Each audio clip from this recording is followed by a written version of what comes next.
रायगड जिल्ह्यात सुरू असलेल्या मुसळधार पावसामुळे पाताळगंगा नदीला आलेल्या पुराचा फटका औद्योगिक क्षेत्रालाही बसला आहे। चावणे येथील पाताळगंगा एमआयडीसी मधील एचपीसीएलच्या बॉटलिंग प्रकल्पातील सुमारे 3000 गॅस सिलेंडर पुराच्या पाण्यासोबत नदीत वाहून गेल्याने परिसरात मोठी खळबळ उडाली।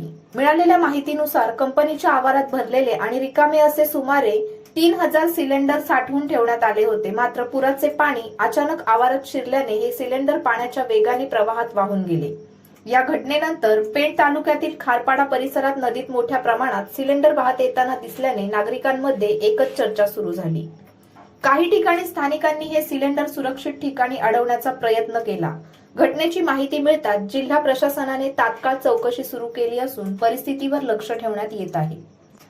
तसेच नागरिकांना नदीत किंवा परिसरात एचपीसीएलचे गॅस सिलेंडर आढळल्यास ते स्वतःजवळ न ठेवता तातडीने जवळच्या एचपीसीएल गॅस वितरकाकडे तहसीलदार कार्यालयात किंवा उपविभागीय अधिकारी कार्यालयात जमा करण्याचं आवाहन करण्यात आले आहे। अतिवृष्टीमुळे निर्माण झालेल्या या घटनेने औद्योगिक सुरक्षिततेबाबत अनेक प्रश्न उपस्थित केले असून प्रशासनाकडून पुढील आवश्यक उपाययोजना करण्यात येत आहेत।